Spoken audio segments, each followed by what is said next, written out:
نحمده ونصلي على رسوله الكريم اما بعد فاعوذ باللہ من الشیطان الرجیم بسم اللہ الرحمن الرحیم۔ محترم سامعین ناظرین السلام علیکم ورحمۃ اللہ وبرکاتہ۔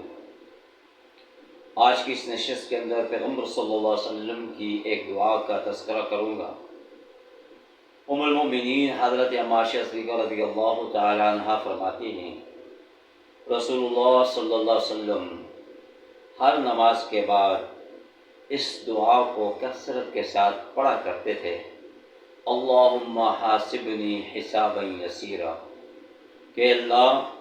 تو میرا حساب و کتاب آسان فرما دے۔ ام المؤمنین نے پیغمبر صلی اللہ علیہ وسلم سے پوچھا، عرض کیا کہ یا رسول اللہ صلی اللہ علیہ وسلم، آسان حساب و کتاب سے کیا مراد ہے؟ پیغمبر صلی اللہ علیہ وسلم نے فرمایا، قیامت کے دن میدان محشر میں جب بندے کا حساب ہونے لگے تو اللہ رب العالمین اپنے بندے کے نامہ اعمال پر نگاہ ڈالیں اور فرما دیں کہ چلو بھائی نکل جاؤ، اور جس بندے کا حساب کتاب شروع ہوا اور اس سے پوچھ لیا کہ یہ فلاں جرم تو نے کیوں کیا، یہ کیوں کیا، تو فرمایا کہ وہ ہلاک ہو گیا، کہ وہ حساب و کتاب میں پڑ گیا۔ اور جس کے صرف نگاہ ڈالی اور فرمایا کہ ٹھیک ہے نکل جاؤ، تو اس طرح فرمایا کہ یہ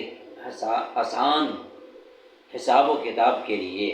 قیامت کے دن یہ دعا بڑی ہی اہمیت کی حامل ہے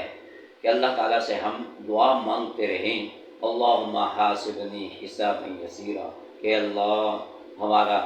حساب و کتاب آسان فرما دے۔ ہم اس قابل نہیں کہ حساب و کتاب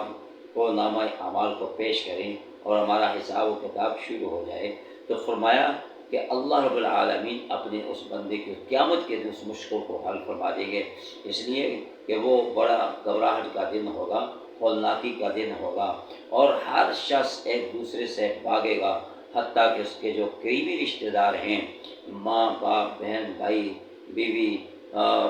شوہر، اس طرح ایک دوسرے سے بھاگنے کی کوشش کریں گے کہ آج کوئی شخص ہم سے کوئی ایک نیکی ہی نہ مانگے، تو اللہ رب العالمین اپنی اس بندے پر قیامت کے دن جس پر اپنا فضل فرما دیں، جس پہ کرم فرما دیں، تو وہ انسان اللہ کے ہاں سے فروغ اور کامیاب ہوگا۔ دعا فرمائے کہ اللہ تعالیٰ ہم سب کو جو کچھ حاصل اس پر عمل کرنے کی توفیق عطا فرمائے، اور اس دعا کو پڑھتے رہیں ہر فرض نماز کے بعد، چاہے 1 مرتبہ پڑھ لیں 3 مرتبہ پڑھ لیں، اللہم حاسبنی حسابا یسیرا، اس دعا کو پڑھتے رہیں۔ انشاءاللہ العزیز اس دعا کی برکت سے کل قیامت کے دن